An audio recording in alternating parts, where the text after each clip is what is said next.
Okay friends, so let's start by reading the conditions one by one. तो पहले जो scatter plot दिया गया है उसमें जो रीडिंग्स है हमें उसे अच्छे से पढ़ना है. अगर हम देखें एक्स एक्सिस पर हमें कॉस्ट दी गई हर बॉक्स की, and on the y axis we have been given number of items in each box. So first of all I will make a table जिसमें मैं एक तरफ लिखूंगी बॉक्स के name, box A B C D and D.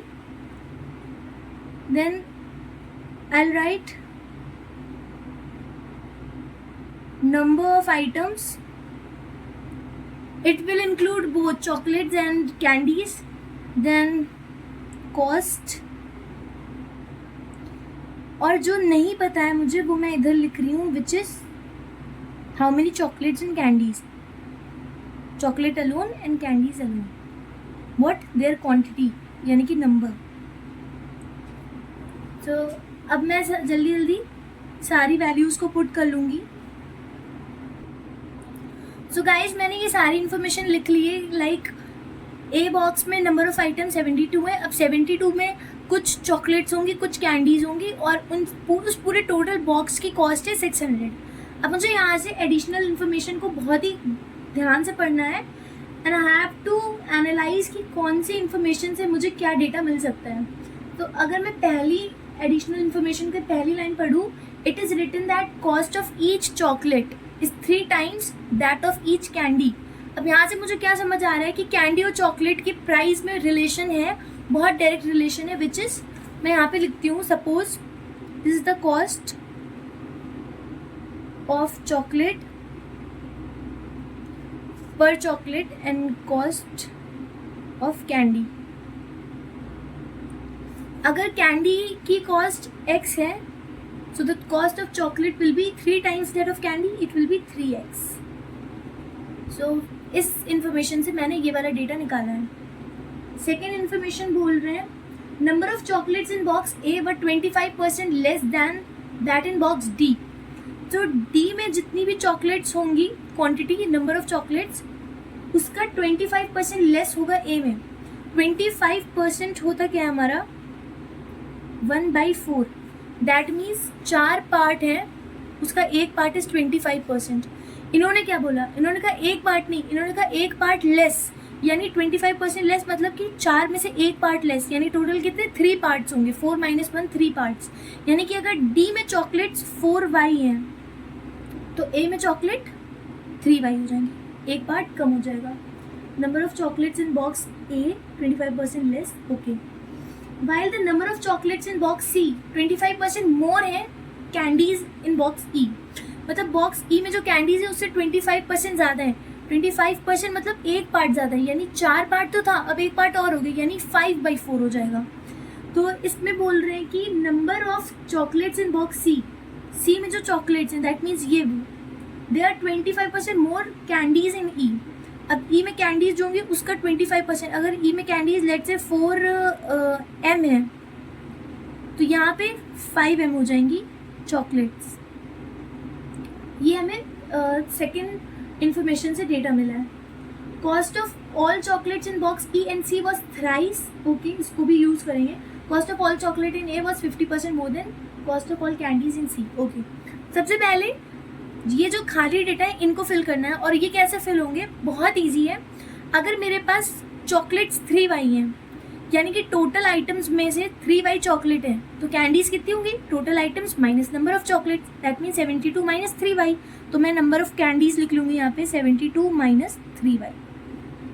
मुझे यहाँ पे कोई इन्फॉर्मेशन नहीं मिली, I will leave it as it is. फिर मैं यहाँ पे आऊँगी. अगर ये 5m है तो मेरे पास कैंडीज हो जाएंगी 78 - 5m. और अगर ये 4y है तो मेरे पास कैंडीज हो जाएंगी 72 - 4y. और मेरे पास कैंडीज अगर 4m है तो मेरे पास चॉकलेट कितनी होंगी 64 - 4m. ये तो बहुत इजी है ना. अगर मेरे पास कैंडी मान लो 14 है और टोटल आइटम 64 है तो जो बचा होगा वो मेरे पास चॉकलेट होगी विच इज़ 50. तो ये मेरे पास ये डेटा मैंने इससे निकाला है. अब मैं एक चीज़ और करूँगी, अब मैं यूज़ करूँगी इस वाली इन्फॉर्मेशन का. आप दिमाग में रखना, चॉकलेट की कॉस्ट है 3x एंड कैंडी की कॉस्ट है x. अब इनको यहाँ पे पुट करना है कैसे, I will tell you. Number of chocolates कितनी है? 3y।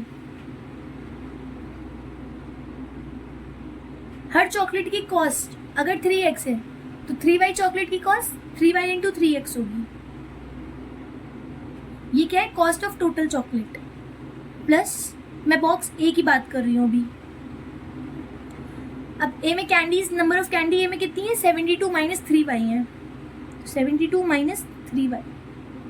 कैंडी की कॉस्ट x, तो 72 minus 3y multiply by x, ये आ गई टोटल कैंडी की कॉस्ट।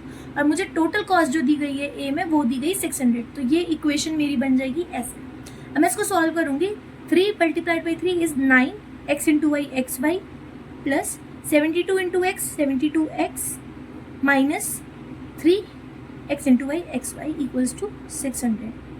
इसको मैं मिनिमाइज करती हूँ, I mean let me solve it. 9xy minus 3xy equals to 6xy plus 72x equals to 600. I'll cancel the whole equation by 6. It will be xy plus 12x equals to 100. तो ये मेरी equation 1 है। अब मैं क्या करूँगी, मुझे कहीं और पे अगर कुछ डेटा मिलता है तो उसको पुट कर, हाँ अगर मैं d को उठाऊँ तो यहाँ पर भी मुझे y दिया गया और यहाँ से मुझे x कॉस्ट में x ले लूँगी तो फिर से मुझे एक्स वाई में इक्वेशन मिल जाएगी, तो वो मेरी सेकंड इक्वेशन हो जाएगी। तो अब मैं बॉक्स डी को पिक करूँगी और उसका डेटा लिखती हूँ।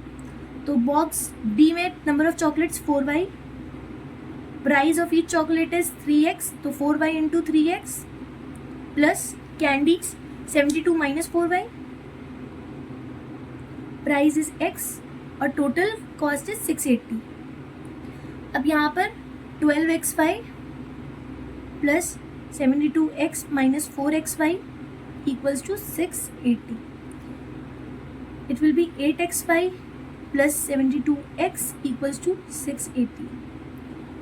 8 से कैंसिल हो रही है equation, so xy plus 8 9s are 72, 9x plus 8 8s are equals to 8 8s are 64 and 8 5s are 40.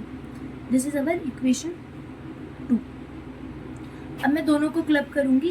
तो पहली इक्वेशन है मेरी x y plus 12x equals to 100, दूसरी है x y plus 9x equals to 85। दोनों को सब्ट्रैक्ट कर लेंगे तो एक्स वाई से एक्स वाई पूरा कैंसिल होगा। 12x minus 9x equals to 3x and 100 minus 85 equals to 15, so x equals to 5। तो यहाँ से मुझे क्या पता चला, मेरी कैंडी की कॉस्ट है 5 और मेरी चॉकलेट की कॉस्ट है 15। अब जब मैंने x निकाल लिया तो मैं सेम इक्वेशन में रख के y को निकालूंगी। तो अगर मैं दूसरी इक्वेशन उठाऊँ तो it will be 5 into y plus 45, क्योंकि 5x है ना तो 5 इंटू 9 45 equals to 85। So 5y equals to 85 minus 45 equals to 40। So y equals to 8. So यहाँ से मैं y की वैल्यू मिल गई 8। तो अगर y की वैल्यू 8 मिल गई तो मैं क्वांटिटी सारी चॉकलेट्स की निकालूंगी। कैसे, मैं एक बता दे रही हूँ आपको। 8 इंटू 3 24, 72 में से 24 गया तो मेरे पास बच जाएगा 48। This will be 48, right. हाँ, अब मुझे यहाँ पे ये वाली बाकी जो एडिशनल इन्फॉर्मेशन जो मैंने कहा था स्किप करते हैं, ये उनसे m की वैल्यू मुझे मिल जाएगी और मुझे फिर b के आइटम्स भी मिल जाएंगे जो मतलब अलोन, यानी चॉकलेट कितनी और कैंडीज कितनी। तो इससे आपको समझ आ गया कि ये ऐसे निकलेगा। अब मैं सेकेंड इन्फॉर्मेशन को यूज़ करती हूँ। सबसे पहले मैं यहाँ पे बहुत क्लियरली लिख लेती हूँ, cost of each chocolate equals to 15 rupees, cost of each candy equals to 5 rupees. तो ये था। एंड ऑल्सो मुझे ए के बारे में पता चल गया और मुझे डी के बारे में पता चल गया वाई की वैल्यू रख के। अब मुझे ई की और सी की और बी की निकालना है।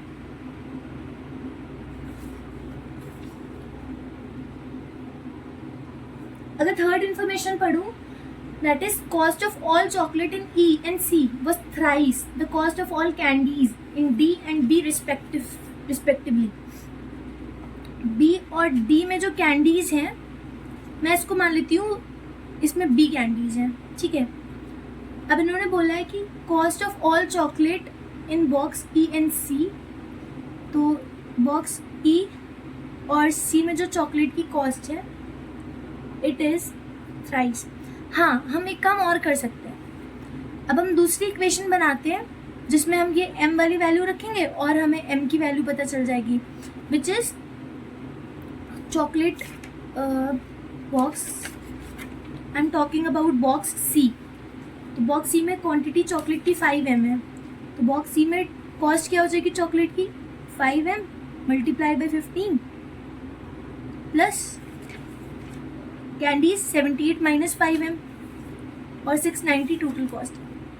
78 minus 5m multiplied by ₹5 equals to 690। अब मैं इसे सॉल्व कर लेती हूँ। It will be 5 5 25 75m plus,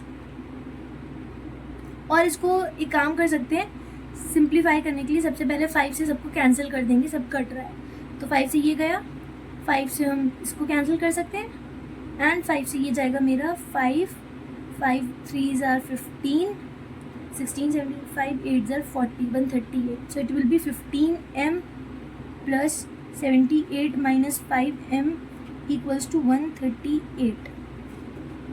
It will be 10m equals to 138 minus 78, it will be 60, so m equals to 6।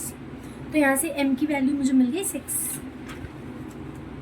तो ये हो जाएंगी हमारी 30, क्योंकि 5 6 30, तो 30 अगर मेरी चॉकलेट है तो कैंडीज मेरी 48 हो जाएंगी।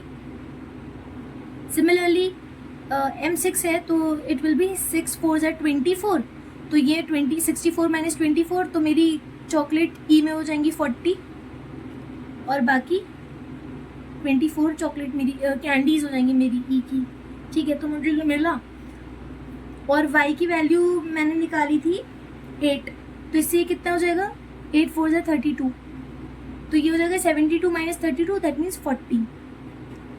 सारा डेटा हो गया, मुझे b का निकालना है। अब इन्फॉर्मेशन पढ़ते हैं। Cost of all chocolate in E and C. अब ई और सी में चॉकलेट्स कितनी हैं, सी में 30 हैं, ई में 40 हैं, यानी कि टोटल 70 हैं। तो ई और सी की बात करें तो 70 चॉकलेट्स हैं, चॉकलेट की कॉस्ट है 15, यानी 70 इंटू 15 ये कॉस्ट है। ये this cost was thrice the cost, यानी कि ये 3 टाइम्स है किसकी, cost of all candies D and B में जो कैंडीज हैं।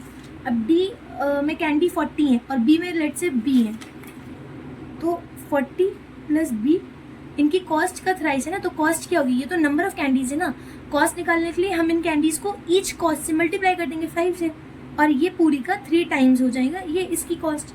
अब हम यहाँ से निकालना है, कैंसिल कर लेते हैं, 5 3 से 15, 3 से 3 कैंसिल, तो ये हो जाएगा 70 equals to 40 plus B, so 70 minus 40 30 equals to B, यानी कि हमारी जो कैंडीज थी बी में वो हो जाएंगी 30, या it will B 30, so chocolate हो जाएंगी 20।